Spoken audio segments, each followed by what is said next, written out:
assunto ouçam as boas novas. Ouçam as boas novas. E nós vamos nos basear no Evangelho de Lucas. Lucas, o capítulo 1, os primeiros 4 versos do capítulo 1 de Lucas, versículo 1 a 4. Lucas capítulo 1, versículo do 1 a 4, nos diz assim: visto que muitos houve que empreenderam uma narração coordenada dos fatos que entre nós se realizaram, conforme nos transmitiram os que desde o princípio foram deles testemunhas oculares e ministros da palavra, igualmente a mim me pareceu bem, depois de apurada investigação de tudo desde sua origem, dar-te por escrito, ó excelentíssimo Teófilo, uma exposição em ordem, para que tenhas plena certeza das verdades em que fostes instruído. Amém? Eu não sei se para você acontece isso, mas a mim acontece. Quando eu leio as Escrituras, a Escritura enche o meu coração de alegria e enche de esperança. E eu acredito que isso também deve acontecer com você. Então aqui nós estamos lendo Lucas falando a este homem, Teófilo, sobre a verdade do Evangelho que ele vai narrar a partir então dessas primeiras palavras. Vamos orar, para que possamos então nessa manhã ouvir as boas novas que o evangelista Lucas tem para nos dizer pela palavra de Deus. Ó Senhor, estamos aqui como necessitados de aprender nesta manhã, nessa escola bíblica dominical, mais da Tua palavra. Senhor, nós não sabemos de tudo, nunca poderemos saber, porque a Tua ciência é tão grandiosa, tão infinita, que Davi mesmo falou que ele não poderia alcançar de tão alta, Senhor. Ó Pai, a Tua grandeza, a Tua sabedoria é imensa. E nós, Senhor Deus, somos tão pequeninos, mas o Senhor se revelou a esses pequenos. E nós te pedimos agora, que assim como o Senhor falou conosco, num dia nos trazendo para a Tua presença, para os Teus braços, Senhor, que o Senhor agora possa enviar o Teu Espírito Santo, Senhor, a iluminar o nosso coração, a nossa mente, para compreendermos a Tua palavra, que possamos estudar nesta manhã a Tua palavra e sermos edificados na mesma. Nós oramos assim, em nome de Jesus. Amém. Sentados, meus irmãos, nós também queremos desejar a graça e a paz do Senhor Jesus àqueles que nos acompanham aqui por meio dessa transmissão no Facebook. Posteriormente, essa transmissão ela vai para o nosso canal no YouTube. Ouçam as boas novas, é o assunto que nós vamos tratar nesta manhã, a partir do Evangelho de Lucas. Quando foi escrito o Evangelho de Lucas? Nós estamos aqui na escola dominical e nós vamos aprender algumas coisas, então, logo a respeito deste Evangelho. O Evangelho de Lucas, vamos tentar, eu vou tentar colocar aqui no quadro, para que a gente possa ter uma visualização melhor daquilo que nós vamos falar. Jesus, ele veio, eu não vou colocar aqui porque, eu não sei se os irmãos sabiam, o calendário que nós temos hoje, ele tem um erro de data. Nós estamos pelo menos, João Paulo, atrasado em 6 anos, os estudiosos falam. Quando foi feito o cálculo ali, para saber o ano zero, o ano que Jesus nasceu, digamos assim, tá certo? O bispo católico fez isso, ele acabou errando e tal, e acabou atrasando em alguns anos, tá certo? Mas isso não convém, porque o que importa para a gente é a gente entender a cronologia, não exata, foi nessa data, mas entender como foi a ordem das coisas, tá bom? Então vamos aqui, Jesus veio, aí vamos dizer que Jesus nasceu aqui no ano zero, porque você lembra daquela questão antes e depois de Cristo? Tá certo? Quando Cristo vem, agora tudo que acontece a partir de Cristo, nós chamamos depois de Cristo. Aí o pessoal chama isso aqui geralmente, não sei se você sabia, de AD, Anno Domini, certo? O ano primeiro, aquele ano de partida, tá certo? O que acontece? Então Jesus nasceu aqui, aí nessa linha do tempo, no ano 33 DC, depois de Cristo, Jesus Cristo, ele morreu. Ele foi à cruz. Certo? Mas no mesmo ano, ao terceiro dia, aconteceu o que com o nosso Senhor? Ressuscitou. Então ele não está morto, né? Ele está vivo. Os irmãos podem dar glória a Deus por isso? Louvado seja o Senhor, porque o nosso Jesus está vivo. Esse Jesus que está vivo, certo? Passou mais alguns dias. A Escritura vai nos apontar que foram 40 dias. Vou colocar uma setinha aqui.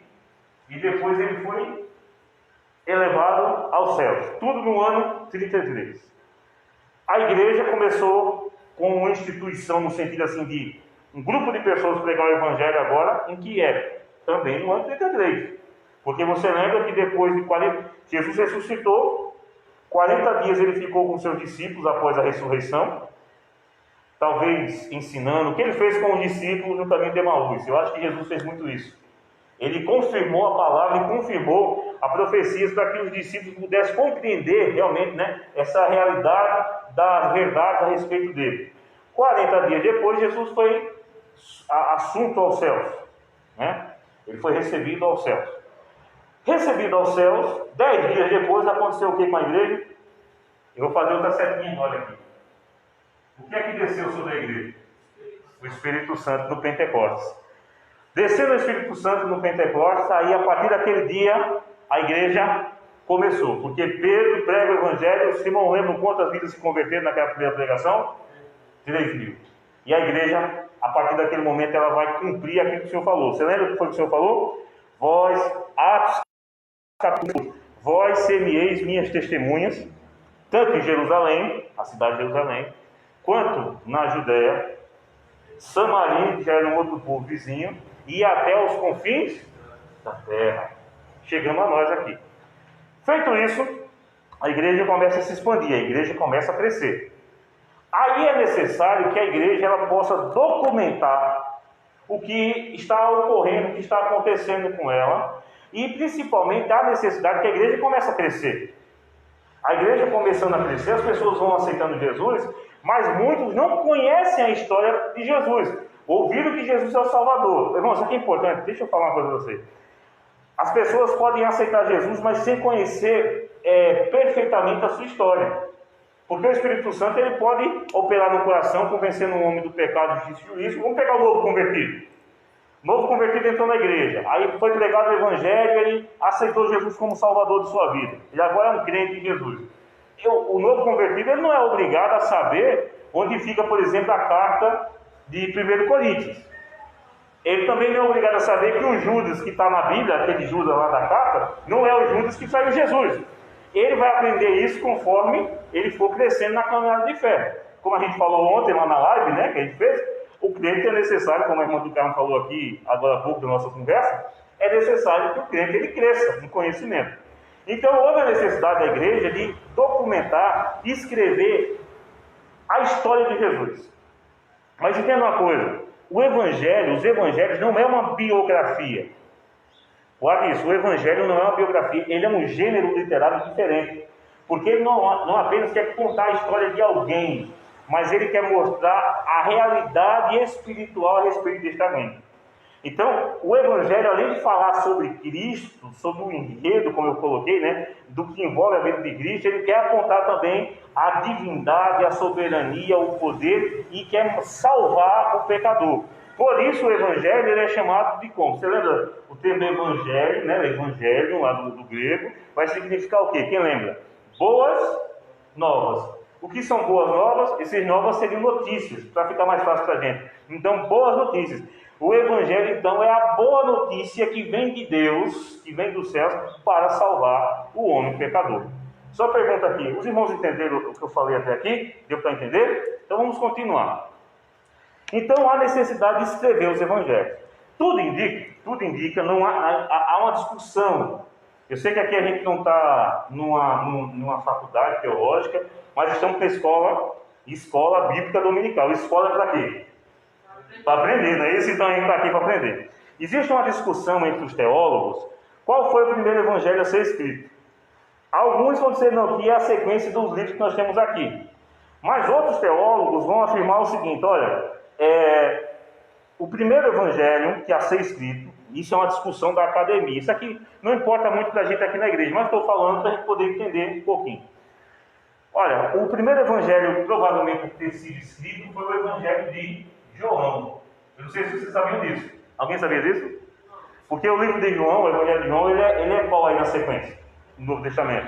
O primeiro livro do Novo Testamento é Mateus, não é isso? Mateus, aí vem o quê? Marcos, Lucas, João, que é o quarto, né? Mas provavelmente João tenha sido o primeiro. Aí depois tudo indica que foi Mateus, aí tem a sequência, né? Mateus, Marcos e Lucas. Lucas provavelmente foi o último. O interessante aqui, a ser dito, é que a minha pergunta foi, quando foi que Lucas escreveu? Nessa linha do tempo, Lucas ele escreveu o seu evangelho mais ou menos aqui, ó, entre o ano 55 a 63 depois de Cristo. Se a gente pegar, por exemplo, o que Lucas escreveu no ano 63, vamos fazer uma conta rápida, 63 menos 33 fica quanto? Quem é bom de matemática? 63 menos 33. É fácil, né? Fica 30, né? Então tudo indica que Lucas pode ter escrito seu evangelho, olha que coisa interessante, 25 ou 30 anos depois que Jesus esteve aqui. Isso é interessante porque, pensa comigo, eu já estou adiantando algumas coisas aqui, depois eu vou fazer a leitura rapidinho dos pontos que eu coloquei, para a gente não se perder, mas pensa comigo.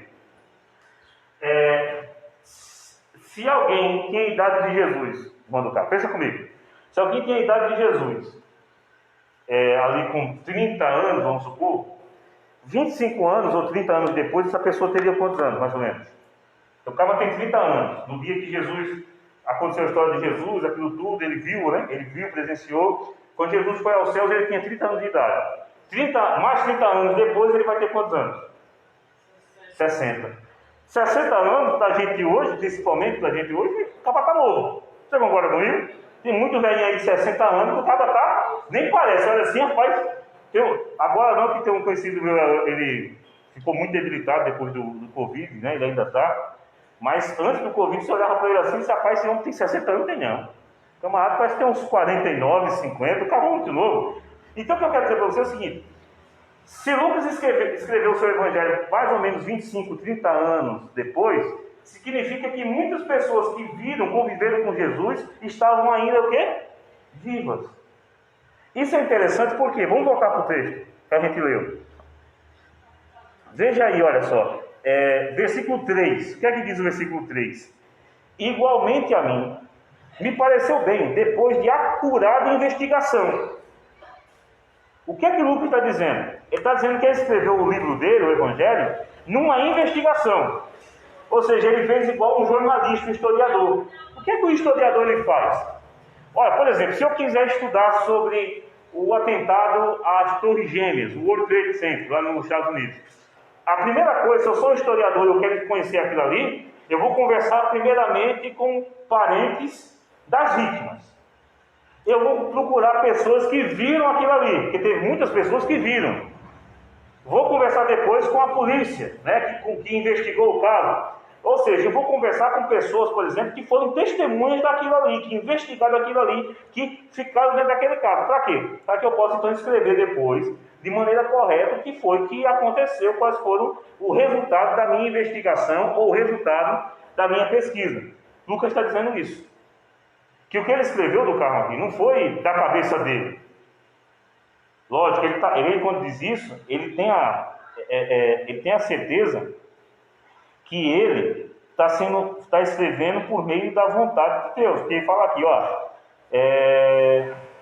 para que tenha plena certeza das verdades em que foste instruído. Então ele tem na mente dele que o que ele está escrevendo é a verdade. E eu pergunto aos irmãos, biblicamente, quem é a verdade? Jesus. Jesus disse que iria voltar ao Pai, mas não nos deixaria só. Ele ia mandar quem? Quem lembra? O Consolador, que é o Espírito Santo. Então, se Lucas está falando da verdade, eu pergunto, ele está falando da verdade de Jesus, inspirado por quem? Pelo Espírito Santo. Então, ele tem isso em mente, ele está falando das verdades de Deus. Agora, olha que coisa interessante. Nosso Deus é extraordinário. Por quê? Às vezes as pessoas, você já deve ter escutado isso, olha, o Espírito Santo desceu sobre mim e eu não lembro mais o que foi que eu fiz. Irmãos, o Espírito Santo não é bebida. O Espírito Santo não é droga que alguém utiliza e não esquece o que foi que fez. A maior prova que eu te dou é que Pedro estava cheio do Espírito Santo, em Atos 2. Mas Pedro escutou a turma mangando deles. Não foi isso? Pedro ouviu lá o pessoal zombando. Ele sai lá e disse: olha, ninguém aqui bebeu não, que são 9 horas da manhã. Não. Aí ele começa a pregar o Evangelho. Ele não estava cheio do Espírito Santo, falando em outra língua, mas ele conseguiu controlar e falar no próprio idioma daqueles homens ali. Ou seja, ele conseguiu entender o que estava acontecendo ao seu redor. Tá certo? Porque alguns querem dizer que foram arrebatados em espírito e algo assim. Irmãos, o Espírito Santo, ele pode até fazer isso, mas eu ouso afirmar aos irmãos que isso não é prático. Eu sempre dou o caso de Sansão. A Bíblia diz que quando Sansão ele ia enfrentar ali os filisteus, o Espírito de Deus, né, descia sobre ele, dava uma força a ele. Então ele ficava cheio de Espírito. Ele matou 1000 homens com a queixada de um jumento. Olha que negócio. Sansão já pensaram em um negócio desse. 1000 homens ele matou com a queixada de um jumento. Primeiro que a queixada do jumento era forte, viu? Para ter aguentado dar tanta pancada daqueles camaradas. Mas olha só, sabe que Sansão ele esqueceu o que ele fez?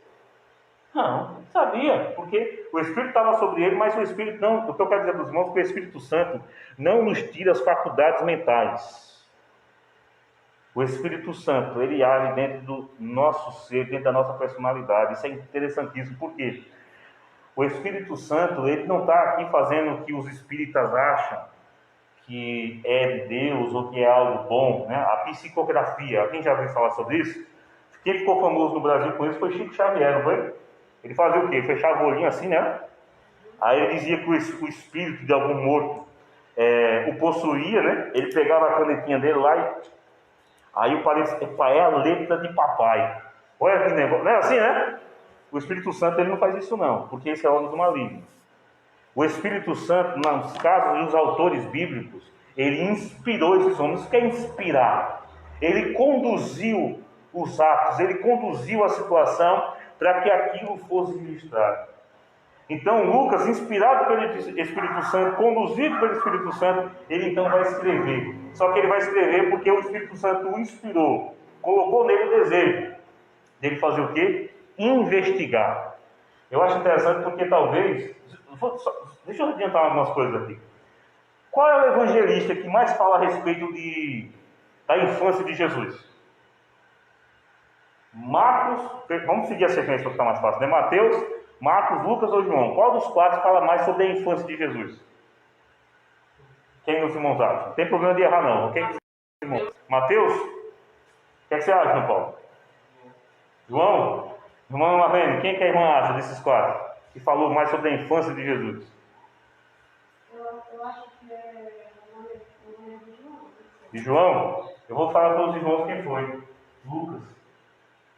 Vai ter muita informação. Por exemplo, aquela passagem de Jesus no templo, que os pais foram para Jerusalém e esqueceram o menino lá. Quem foi que falou? Foi Lucas. Certo? Mateus ele fala. Depois de Lucas, acho que Mateus é o que mais fala a respeito da infância. Mas Lucas, ele falou, por exemplo, uma informação que você não encontra. Lucas, ele vai falar a respeito de como foi o nascimento de João Batista. O que envolveu a história lá do pai e da mãe, né? Do Zacarias, né? E da Isabel, né? Mãe de João Batista. Você não encontra isso em outro lugar. Certo? Então, assim, ele vai justamente tratar... Por exemplo, o Cântico de Maria, o Cântico de Louvor de Maria, você vai encontrar em que evangelho? Em Lucas. A única explicação que nós temos é que provavelmente Maria estava viva quando ele escreveu o evangelho. Se ela não estivesse viva, eu lembro a vocês que Jesus, ele tinha meio irmãos, né? Meio irmãos. Porque Jesus ele foi gerado pelo Espírito Santo. Mas José, a Bíblia diz que depois que Maria teve Jesus, passado aquele período, né, que chama de resguardo, né? Tudo indica, porque Mateus fala isso, José conheceu, né, a Maria, ele teve relações com ela. E lá depois em Marcos vai dizer que é o seguinte: olha, quem é este? Este não é filho de José, né? O carpinteiro e tal. Olha, e os seus irmãos? Jesus e irmãs não moram aqui no nosso meio? Então o texto está dizendo que Jesus tinha irmãos e irmãs. E não vem com essa história de tradução, não porque é primo, não. É irmãos e irmãs. E a tradição da igreja preservou 2 informações. Isso não está na Bíblia, Mas a história da igreja, se você lê os pais da igreja, aqueles primeiros pastores lá, século I, século II, vão dizer que a carta de Judas, que está na Bíblia, e a carta de Tiago foram escritas não por apóstolos, mas esses dois homens foram irmãos, meio-irmãos de Jesus, Judas e Tiago. Se Judas e Tiago foram meio-irmãos do Senhor, tudo indica que nessa época eles ainda estavam vivos. Porque, por exemplo, Tiago, você vai encontrar a informação sobre Tiago lá em Atos capítulo 15. E a Escritura vai nos apontar então que Tiago parece que ele vai se tornar uma pessoa muito influente na igreja de Jerusalém.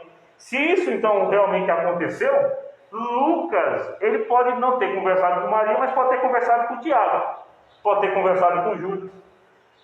Tudo indica que ele, e a outra informação, tudo indica, pelo texto que ele vai dizer aqui no prólogo, que já existiam pessoas que haviam escritos a respeito de Jesus. Versículo 1.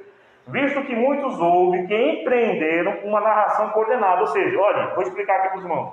Ele está dizendo o seguinte: ó Teófilo, você sabe que já vieram pessoas antes de mim que já tentaram escrever a respeito de Jesus, sobre a história de Jesus. Ou seja, dos fatos que entre nós se realizaram. Então já teve isso. Só que eu agora estou tentando fazer um relato um pouco mais completo. Tudo indica, os teólogos falam, que provavelmente o Lucas ele deve ter usado esses dois evangelhos aqui como base para seu evangelho. Porque, se eu não me engano, 40 ou 60% do evangelho de Marcos você vai encontrar em Lucas. Ou seja, além de Lucas ter investigado, ser entrevistado pessoas que viveram, conheceram Jesus, isso é importante, porque Lucas, ele não conheceu Jesus. Lucas, para você ter ideia, ele era um grego, convertido ao cristianismo. Então, ele, como médico que era, como investigador histórico, ele vai investigar e tal, e provavelmente ele pegou, ele leu, o que indica, o Evangelho de Mateus e o Evangelho de Marcos. E em cima desses evangelhos, em cima dessas informações, ele vai pesquisando, até que ele consegue reunir informações suficientes para agora escrever a Teófilo.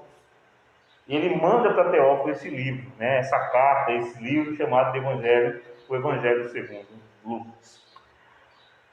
Eu acho que eu me fiz entender aqui. Amém? Aqui os irmãos têm alguma dúvida nisso que a gente falou aqui? Eu acho que não, né? Então deixa eu aqui agora voltar para isso. Algumas coisas eu já falei aqui, eu posso repetir aqui, mas vamos dar sequência. Então podemos afirmar que se houve um homem que escreveu um livro cheio de boas novas, de boas notícias, esse homem foi Lucas. Lucas retratou Jesus Cristo como o Filho do homem, aquele que, repleto de compaixão, veio habitar entre os pecadores, amar os pecadores, ajudar os pecadores e morrer também pelos pecadores para os salvar. Lucas ele vai deixar bem clara essa sequência de informações durante o seu evangelho.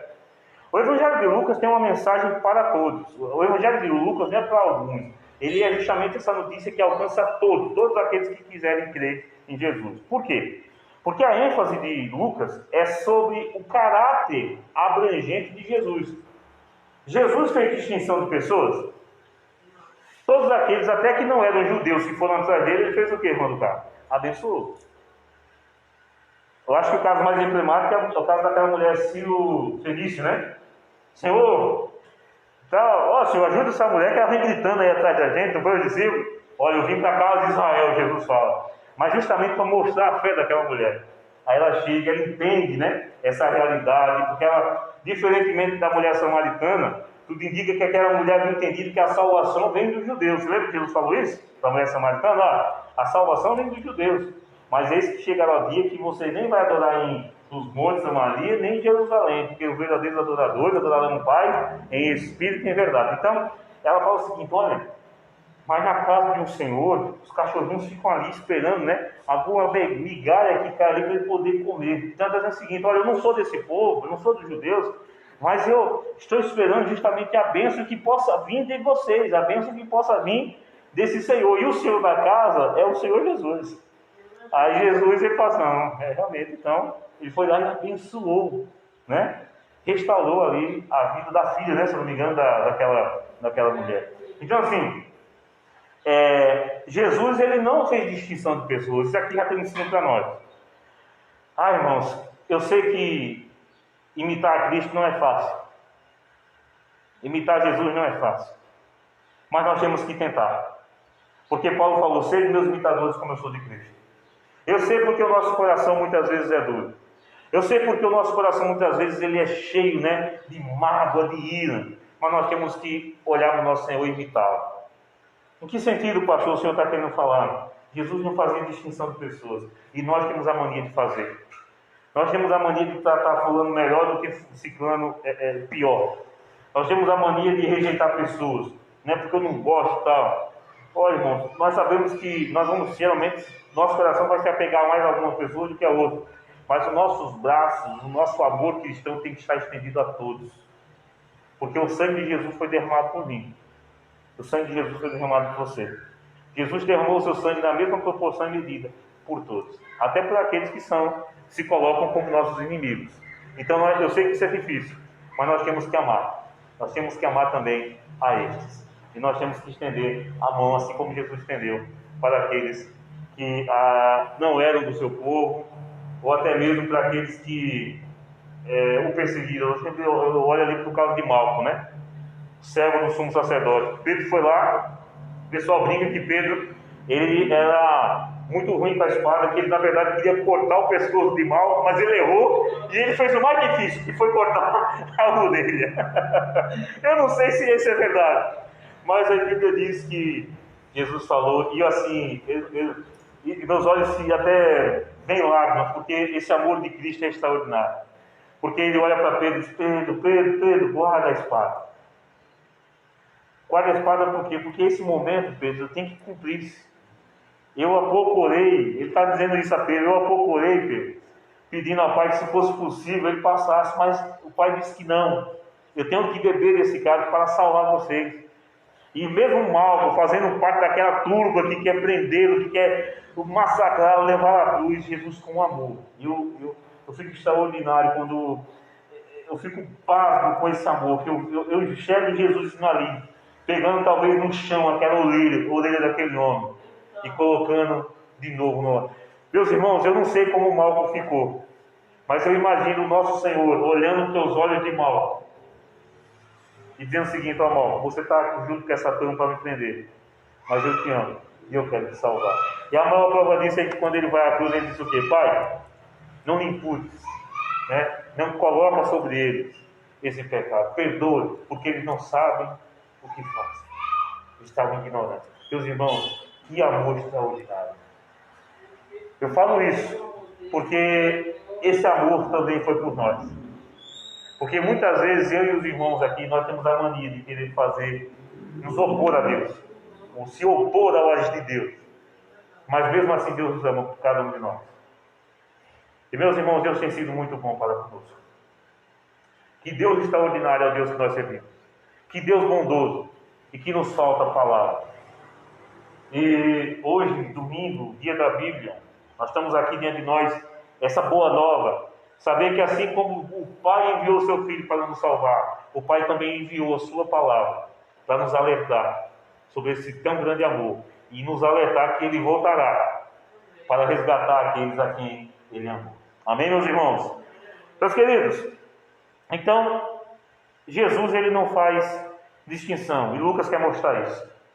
E Lucas também quer mostrar que a salvação é abrangente, porque Jesus não veio salvar apenas os judeus. Jesus veio salvar todo aquele que nele crê. A prova disso está em Lucas capítulo 2. Se você for no capítulo 2 de Lucas, o versículo 10,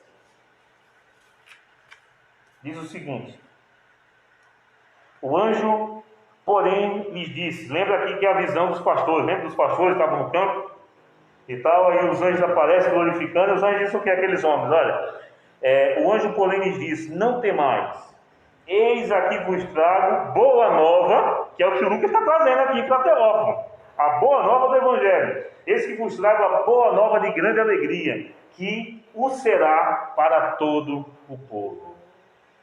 O que é que o anjo está dizendo aqui? Que essa notícia, essa salvação, esse evangelho, era somente dos pastores? Não, é para todo o povo, é para todos aqueles que quiserem, certo? Eu lembro ali do profeta, né, quando o profeta Isaías, se não me engano, ele fala isso, venham, comprem sem dinheiro, né? Você já leu essa passagem? Né? Toma do leite, toma do vinho, né? Comam e comprem sem... Como é que você compra sem dinheiro? Ah, eu compro no cartão de crédito, mas você vai ter que pagar também, você tá vendo? E a mensagem do Evangelho é isso: entre, venham, você está sem dinheiro, compra também. Ou seja, a salvação é para todos, é oferecida a todos, porque o preço já foi pago por Jesus na cruz do Calvário, e nós podemos confiar. Foi o que o pastor Edilson ontem na live falou, né? A salvação não é por obras, a salvação é pela graça. E isso só pode ser nos legado porque Cristo pagou o alto preço por nós na cruz do Calvário. Vamos aqui pensar um pouquinho a respeito deste homem chamado Lucas.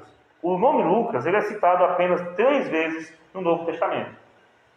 Se você observar, o nome dele não aparece aqui no Evangelho, dizendo, eu e Lucas escrevi. Mas como eu falei, a tradição da igreja acredita que quem escreveu esse Evangelho foi Lucas. Por quê? Pela forma que foi escrito. Como assim, pastor, pela forma? Não sei se vocês sabiam que quem escreveu o livro de Atos dos Apóstolos também foi Lucas. E lá em Atos, geralmente ele vai ter uma linguagem muito assim. Nós estávamos... Você sabe que Lucas andou com Paulo. Então, assim, quando começa a falar das viagens de Paulo, ele fala, nós fizemos isso. Aconteceu-nos assim. Ele se coloca na situação. Então, tudo indica que ele estava ali vivendo aquela situação. Ele estava junto. Então, pela forma que ele estava ali, vivenciando aquilo, a forma que ele escreveu Atos, isso é que é importante. Porque, deixa eu explicar para você. Um investigador da Polícia Civil. Fulano se suicidou e deixou uma carta. Aí o investigador pega aquela carta, ele começa a ler e tal. Aí depois ele encontra uma agenda, alguma coisa, ou ele viu, ou vai nas redes sociais, vê como aquela pessoa escreve. E o investigador consegue determinar se aquela carta realmente foi escrita por aquela pessoa. Se é uma pessoa que escreve muito errado, e a carta foi escrita com um português impecável, todo correto, isso aqui não foi escrito por essa pessoa. Então, na teologia nós também fazemos isso. Nós olhamos para as cartas, a forma que a pessoa escreveu, e nós conseguimos determinar, essa pessoa aqui escreveu isso. Por que, por exemplo, Hebreus, a gente não diz que foi Paulo que escreveu Hebreus? Porque, embora parecido com a forma de Paulo de explicar as coisas, mas tem diferenças. Por isso que nós não sabemos determinar quem foi o autor da carta aos Hebreus. Nós sabemos que foi inspirado por Deus, mas não sabemos quem o escreveu. Alguns falam até que pode ter sido Barnabé, mas não sabemos, certo? Então, acontece aqui também com Lucas. Nós sabemos que foi Lucas, porque é muito parecido conforme aquilo que foi escrito em Atos. Quando a gente coloca aí os 2 livros assim, a gente percebe que saiu da pena da mesma pessoa. Vamos observar quais são os textos no Novo Testamento que vai falar a respeito de Lucas. Eu vou pedir para os irmãos abrirem, tá bom? Nós vamos ler 3 passagens. Colossenses capítulo 4, versículo 14. Colossenses capítulo 4, versículo 14. 2 Timóteo capítulo 4, versículo 11. E Filemão, só tem um capítulo, Filemão, né? Então, Filemão, versículo 24.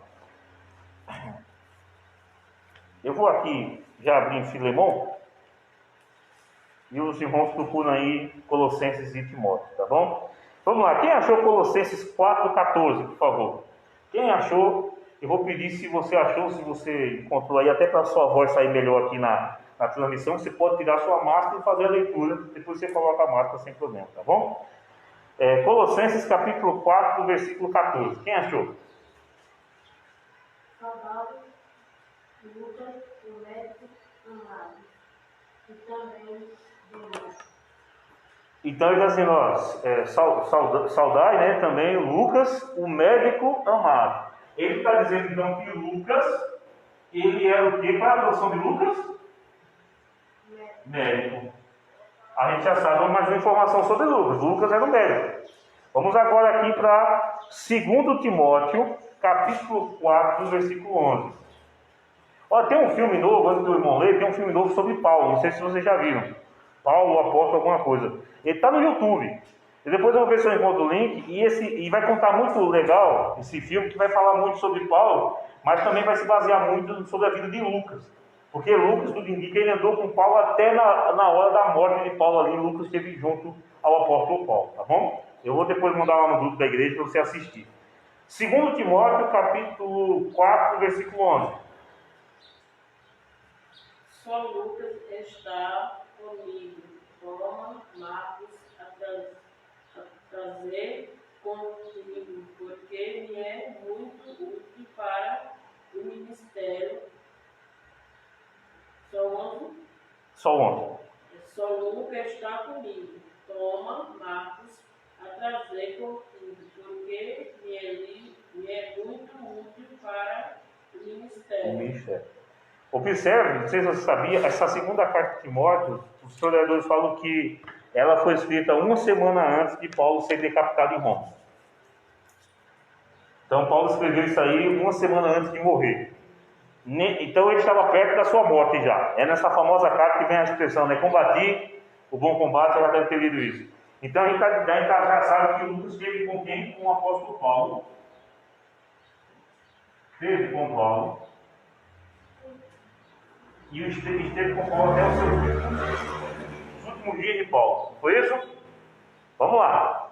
Outro texto que nós temos aí é Filemão 24, que diz o seguinte: Marcos, Aristarco, Demas e Lucas, meus cooperadores. Aqui é a saudação da carta final a Filemão, e ele cita aqui que Lucas é um daqueles que cooperam com ele no ministério. Irmãos, Lucas, portanto, era, tudo indica, um gentio. Ele era um gentio, alguns provavelmente vai dizer que ele era um grego convertido ao evangelho e era um médico. Ou numa irmã ainda está com o livro de Colossenses aí, aberto? Se a irmã tiver com Colossenses aberto, eu vou pedir para lermos o versículo 11, a irmã leu o verso 14. Eu vou pedir agora para ler o verso 11 e 14 novamente de Colossenses. Se a irmã não tiver, quem achou primeiro aí, pode fazer a leitura. Colossenses capítulo 4, versículo 11 e versículo 14. É 11 e 14. Consolar, pois, uns aos outros, edificai-vos, espiritualmente, como também está fazendo. Agora, vós, rogai, irmãos, que aceitais com apreço os que trabalham entre vós e os que vós conhecidos no Senhor, e vós vos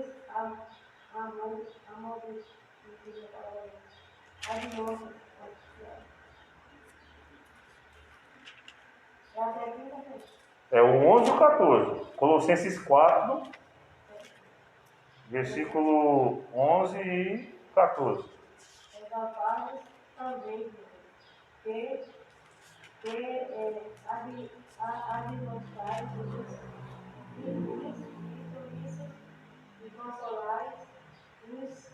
os desanimados. A irmã está lendo o versículo 11 do capítulo 4? É o capítulo 4. Eu achei aqui, viu? Deixa eu ler rapidinho. E Jesus conhecido por justo, Colossenses 4, 11 e 14, tá bom? E Jesus conhecido por justo, os quais são os únicos da circuncisão, que cooperam pessoalmente comigo pelo reino de Deus. Eles têm sido meu lenitivo. Ele está falando aqui, olha só, deixa eu ler o verso 10 também. Saúda-vos, Aristarco, prisioneiro comigo, e Marcos, primo de Barnabé, sobre quem recebeste instruções, se ele for ter convosco, acolhei, e Jesus, que era alguém convertido. Jesus aqui não é Jesus Salvador não, tá certo? É um Jesus que havia se convertido, tá bom? Outro homem chamado Jesus. Que era um nome comum, viu, irmão? À época. Conhecido por justo, os quais são os únicos da circuncisão. Espera aí, pastor, o que é que isso tem a ver? Ele está dizendo que esses três homens, olha só, Aristarco, Marcos e esse Jesus, o justo, eram os únicos da circuncisão. O que é que significa? Que esses que estavam andando com Paulo eram os únicos que eram judeus, porque circuncisão é de judeus. Se esses aqui eram judeus, o Lucas, que está com ele no versículo 14, saúda-vos Lucas, o médico amado, também Demas. Tudo indica então que Lucas e Demas não eram judeus, porque se eles fossem judeus, Paulo tinha escrito assim, Aristarco, prisioneiro comigo, Marcos, primo de Barnabé, Jesus, o justo, Lucas e Demas, os únicos da circuncisão. Mas ele não coloca Lucas aí. Quem não é da circuncisão é o que? É um incircunciso. O incircunciso geralmente é do não judeu, tá certo? Então tudo indica que Lucas era um gentio, assim como eu e você. Por que isso é importante? Saber que Lucas não era um gentio. Vamos parar para pensar. Pensa comigo, por que é importante saber que Lucas não era um judeu? Ele era alguém, então, um grego, né? Provavelmente, não era um judeu. Vamos relevante. Vamos entender? Vou explicar para vocês agora. Olha que coisa magnífica. Quantos livros tem a Bíblia? 69. 66, né? 6. 39 no Antigo e 27 no Novo. Os irmãos sabiam que desses 66 livros, apenas 2 não foram escritos por judeus. Todos os outros foram escritos por judeus. Moisés era o quê? Não era israelita? Davi não era israelita? Mateus, Marcos e João não eram israelitas? O único que não era é Lucas. Ou seja, Lucas se tornou, João Paulo, o único gentio, o único não judeu a escrever 2 livros da Bíblia. Eu não sei se isso lhe chama a sua atenção, mas a mim me chama. Por quê? Porque prova que a salvação não é apenas para os judeus. A salvação também é para os gentios. Está vendo que coisa maravilhosa? Vamos continuar. Não é de se admirar, portanto, que tenha começado seu evangelho com um relato detalhado do nascimento de João Batista de Jesus. Por que não é admirável? Não é de se admirar que Lucas tenha falado de João Batista. Qual era a profissão dele? Era médico. Como um bom médico, ele provavelmente se interessou a respeito do que envolveu, né, o nascimento desses 2 homens. Daquele que seria a voz do que clama no deserto, e aqui veio preparar o caminho do Senhor, e aquele que é o Senhor, o nosso Salvador. Lucas escreveu com a mentalidade de um historiador meticuloso, que olhou, pesquisou, mas também escreveu com o coração de um médico amoroso. O Evangelho de Lucas, portanto, foi escrito para Teófilo, e eu quero falar agora a respeito de Teófilo. Quem é Teófilo que Lucas está falando aí? Eu sei que você já se deparou. Você está lendo o texto, excelentíssimo Teófilo. Quem é esse homem que eu nunca vi falar a respeito desse homem? Teófilo? Será que Teófilo é parente de Timóteo? É parente de Tito? Quem é Teófilo? Vocês vão entender? Alguém aqui? Vamos lá, saber quem é Teófilo. Tudo indica que Teófilo, ele poderia ser um oficial romano. Por quê? Explica aí, pastor. Quem era o governo, quem era o país que comandava o mundo naquela época? Não eram os romanos? Roma. Ele usa um termo que só se dava para autoridades romanas. Ele chega lá no evangelho dele e chama o Teófilo de como? Ele diz o quê? Excelentíssimo Teófilo. Ou seja, ele está mostrando no seu texto, no seu prólogo aqui, na sua introdução, que esse homem, Teófilo, provavelmente ele seria alguma autoridade romana, mas isso é incrível. Se Teófilo era uma autoridade romana, ele era uma autoridade romana que havia se convertido a Jesus. Porque Lucas está deixando bem claro que Teófilo, ele já é alguém que conhece o Evangelho. Mas agora ele vai saber melhor sobre o Evangelho através de Lucas. Olha o que ele diz. Verso 3 do capítulo 1 de Lucas. Igualmente a mim me pareceu bem, depois de acurada investigação, a gente já sabe o que isso significa, de tudo desde sua origem, ou seja, desde lá, né, as profecias a respeito das vindas de Jesus, a conversa do anjo Gabriel com Maria, assim por diante, dar-te por escrito, excelentíssimo Teófilo, uma exposição em ordem. Versículo 4. Para que ele fez isso? Para que tenhas plena certeza das verdades em que foste instruído.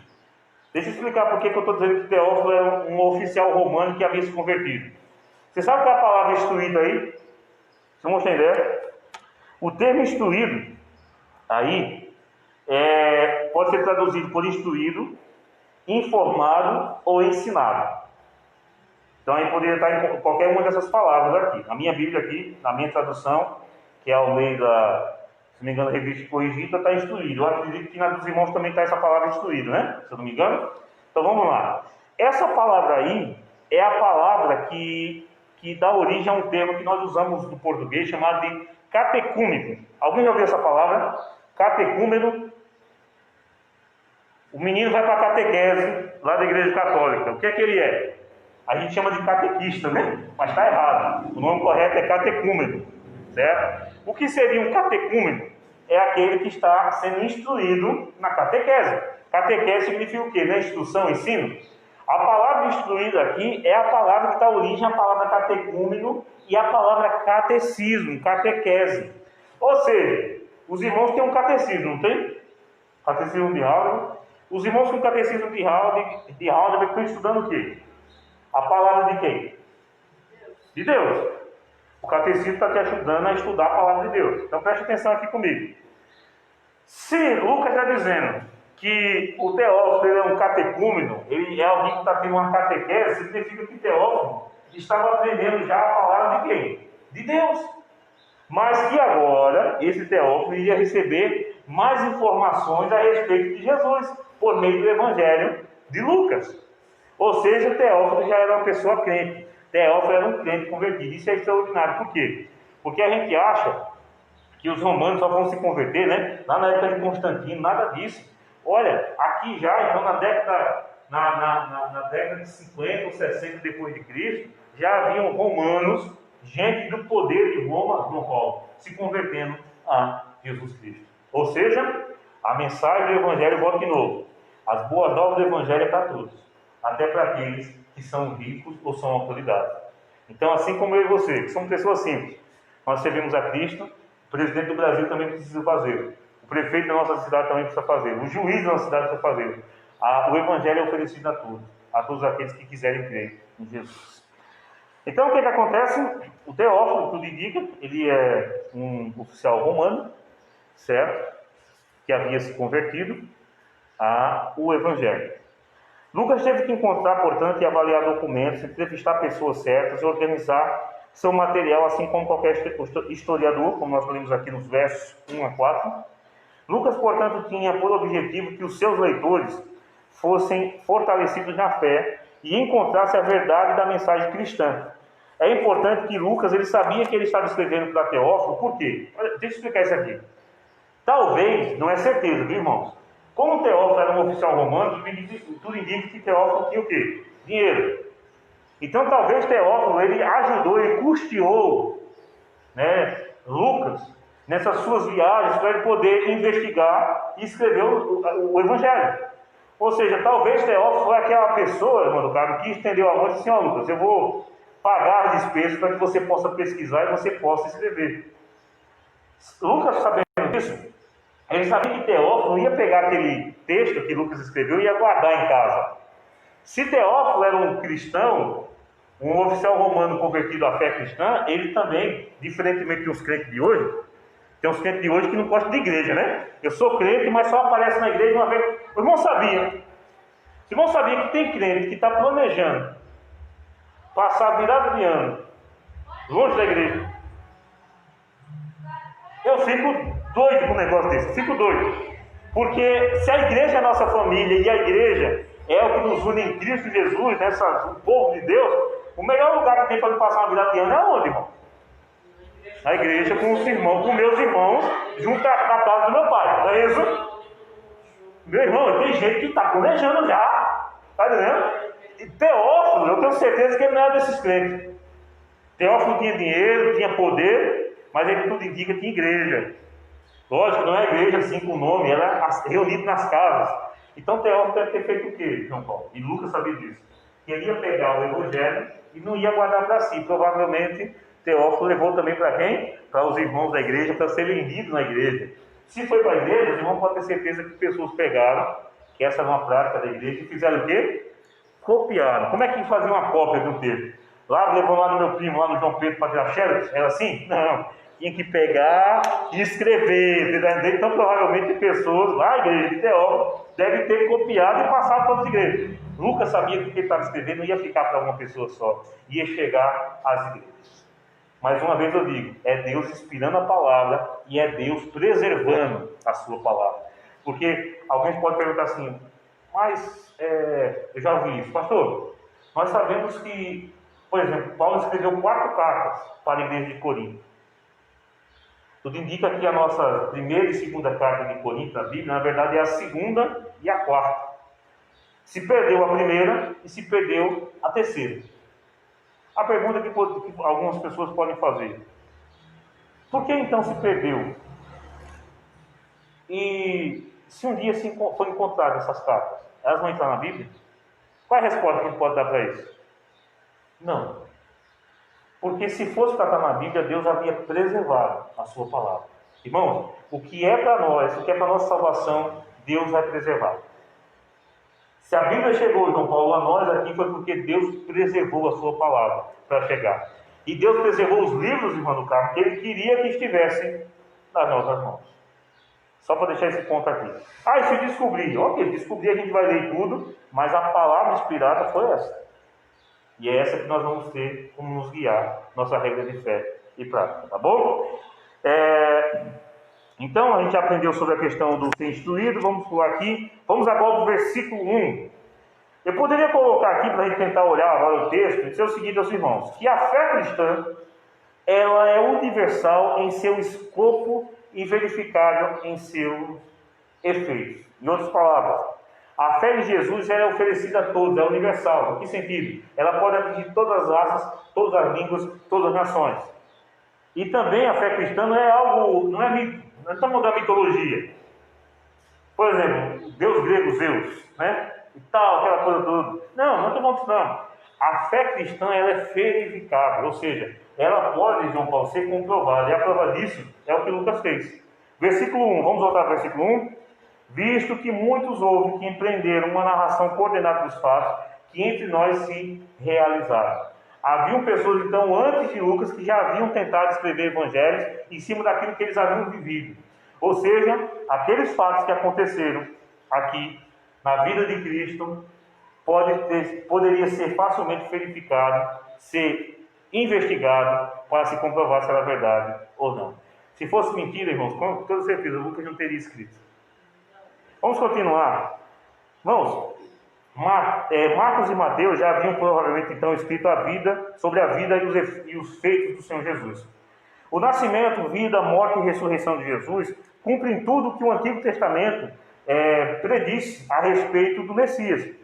Nós vamos observar que Lucas tem isso em mente, que aquilo que estava no Antigo Testamento a respeito do Messias havia se cumprido. Eu queria, por favor, que os irmãos comigo olhássemos aqui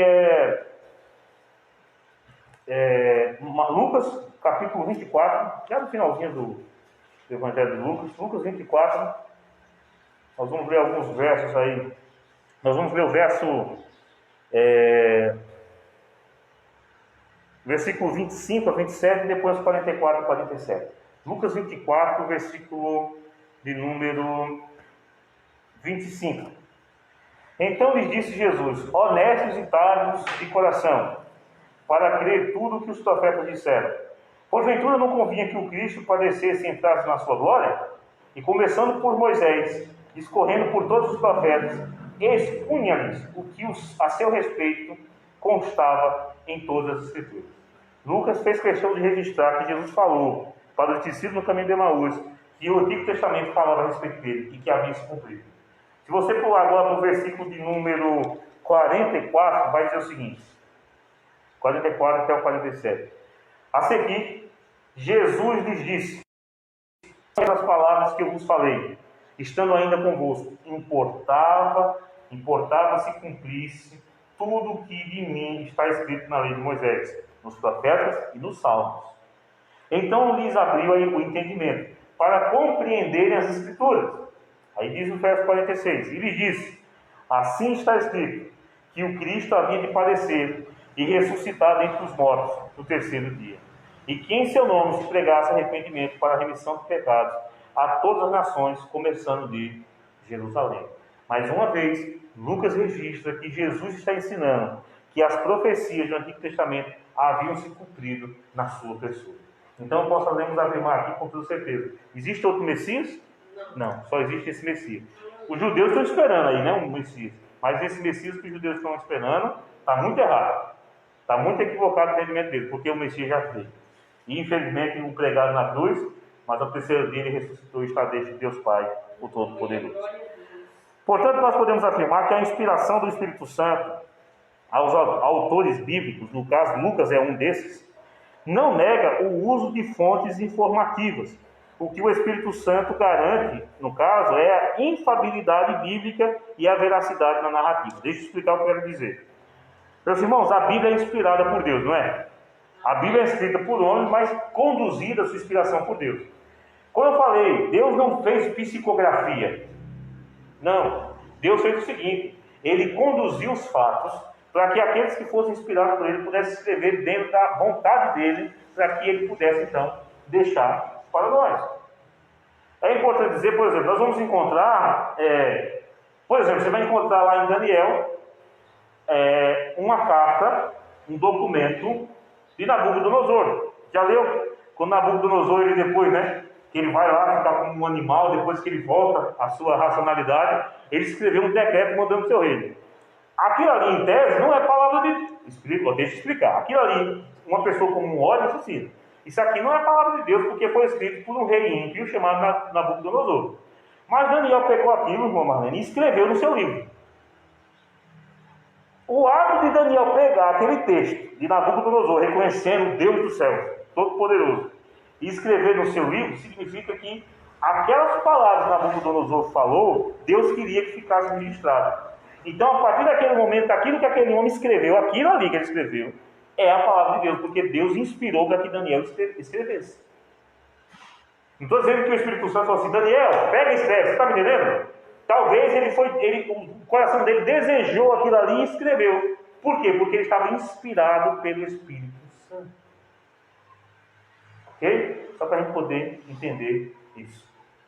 Deus assim o fez. E a gente pode então entender como é que funciona a questão da inspiração. E o que é que isso resulta?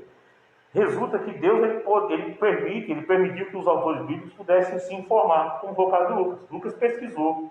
Lucas fez um trabalho acadêmico. Quem vai para uma faculdade, eu agora, em nome de Jesus, esse ano, em nome de Jesus, 2021, fazer igual a turma aí fora, eu profetizo.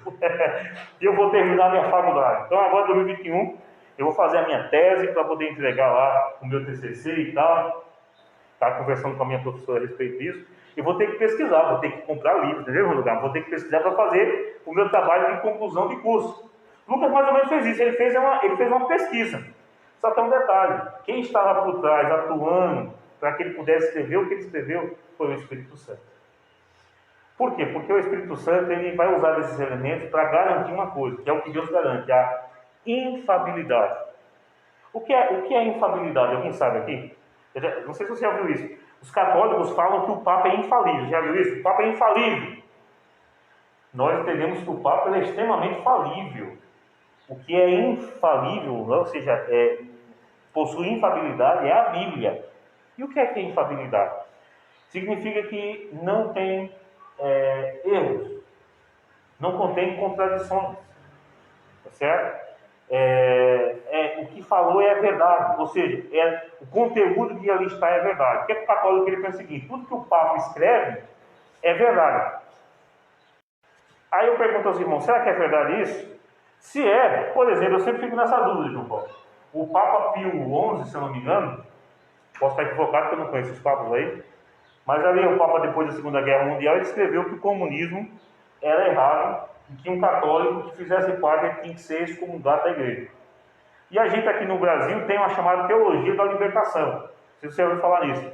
É uns padres aí que ficam pregando, que temos que ajudar a escola, aquela coisa toda. Geralmente você pode olhar que esses padres eles usam um tipo de uma aliança, mas uma aliança meio marrom, meio preta, que é para mostrar que eles são humildes e tal. A teologia da libertação, que está muito ligado àquele chamado, você já deve ter ouvido falar, da pastoral, pastoral da criança, uma coisa desse tipo, Está muito ligado a esse negócio. Aí vão cuidar dos índios, aquela coisa toda, mas é ligado ao movimento comunista. Se o que o Papa fala é infalível, por que eles não obedecem o que o Papa aqui falou? Que não pode estar se envolvendo com isso. Ou seja, eles mesmos caem em contradição. Mas a Bíblia é infalível. O que acontece é o seguinte, irmãos, é que tem uma turma que quer mudar a Bíblia. Entendeu? Tem uma turma aí que quer modificar o que a Bíblia está dizendo. Quer fazer do jeito deles, justamente. Eu acho que é assim, não sei o quê. Aí por isso que a gente está vendo essas interpretações, esse monte de gente de igrejas aí, uma pensando de um jeito. Irmão, nós temos que olhar para a Bíblia, o que a Bíblia fala. Nós entendemos também que há doutrinas que são secundárias, que vão ser fruto de interpretação. Mas aquilo que é a verdade, e nós encontramos a verdade resumida ali no credo, você já falei isso para vocês, precisa repetir aqui, não, porque os irmãos aqui sabem muito bem disso. Fugiu daquilo ali não é cristão. Fugiu daquilo ali não é cristão. Então, meus irmãos, nós temos que entender isso. A Bíblia não mudou, a Bíblia é infalível, ela contém a verdade de Deus. Você quer conhecer a Deus, quer conhecer a verdade de Deus? Vá para as Escrituras. Eu não terminei aqui, você vê que eu tenho um monte de coisa ainda para falar, mas eu vou parar por aqui e nós vamos continuar no próximo domingo, se Deus assim nos permitir, tá bom? Eu peço a você, se você não vai ficar com esse gostinho inicial aqui, para você, se vocês não fez ainda, faça isso. Essa semana, vamos propor, eu vou ler o Evangelho de Lucas. Eu vou ler o Evangelho de Lucas, quero me aprofundar nesse Evangelho. Para você ler o Evangelho de Lucas, são 24 capítulos aí, 7, 14, você vai ter que ler, em 7 dias você vai ter que ler pelo menos aí uns 3 versículos por dia. Não é tarefa difícil, né? Dá para ler, né? Dá para ler mais. Então, eu acho que se você ler 4, por exemplo, em 5 dias, você vai concluir aí esse Evangelho, tá certo? Vamos fazer então essa busca aí para a gente poder conhecer mais esse Evangelho, em nome de Jesus, entender mais. Mas, por exemplo, que Lucas era um médico e ele também era um gentil, era amigo de Paulo, tá certo? E que ele entrevistou pessoas, como a gente falou aqui, né? Que poderiam ter convivido e provavelmente conviveram com Jesus, e que qual era o objetivo de Lucas? Anunciar as boas novas e fortalecer a fé daqueles cristãos, daquelas pessoas que estavam confiando em Jesus. E por último, só para a gente poder fazer uma aplicação, né, que é importante é estudar a palavra para aplicar para a nossa vida. Isso tudo que a gente falou, a gente pode resumir numa coisa: o amor de Deus por nós é extraordinário. Meus irmãos, se Deus ele moveu a história, moveu as coisas para Lucas fazer conforme a vontade de Deus, se nós confiarmos em Deus e colocar a nossa vida diante dele com sinceridade, com busca, procurando viver a verdade, os irmãos podem ter certeza que Deus vai conduzir a nossa vida também. E o que acontecer na nossa vida, até que tenham que ser coisas ruins ou boas, vai estar na soberania de Deus. E Deus vai fazer tudo, conforme Romanos 8 diz, né? Todas as coisas cooperam para o bem daqueles que amam a Deus, daqueles que andam na verdade, não andam na carne, mas andam nos seus propósitos, ou seja, os que andam na palavra. Nós andamos na palavra, e irmãos, eu quero aqui só fazer mais um destaque para vocês. Eu tenho certeza que Lucas escreveu esse evangelho, mas ele não escreveu apenas com intelecto. Eu tenho certeza que Lucas também era um homem de oração. Deixa eu só provar isso mais uma vez. De todos os evangelhos, você vai para o evangelho que mostra que Jesus orava muito. O evangelho que mais fala que Jesus orou, Lucas. Isso me faz entender que Lucas provavelmente era um homem que também se dedicava à oração, porque ele quis mostrar que Jesus orava. Então eu quero deixar essa palavra final para nós. Nós temos que conhecer a palavra? Temos. É dever do crente conhecer a palavra, ler a palavra, amar a palavra. Mas também é dever do crente dobrar os joelhos e conversar com Deus, ter uma vida com Deus de oração. Por quê? Porque hoje nós temos grandes homens, grandes mulheres que conhecem muito a Bíblia, mas são nanicos, são atrofiados de uma maneira na oração. E também nós temos grandes homens e mulheres que são homens de poder, de oração, mas são pífios, são analfabetos no sentido de conhecimento bíblico. Não sabe de nada da Escritura. Nós não podemos nem ser um, nem ser outro. Nós temos que ter os dois aqui. Nós temos que ser grandes no conhecimento da Bíblia, mas também nós temos que ser grandes numa vida de oração. Como é que está andando a busca da Bíblia e a nossa vida de oração? Pensa, reflita como você tem que tratar. Cuide dela. Melhor isso aí. Estamos chegando ao final do ano, né? Que tal nós consertarmos isso para começar o ano que vem já com o pé direito, né? Tendo uma vida de oração e uma vida de busca da palavra de Deus. Que possamos consertar e possamos seguir o mesmo caminho que Lucas seguiu. O caminho de Deus.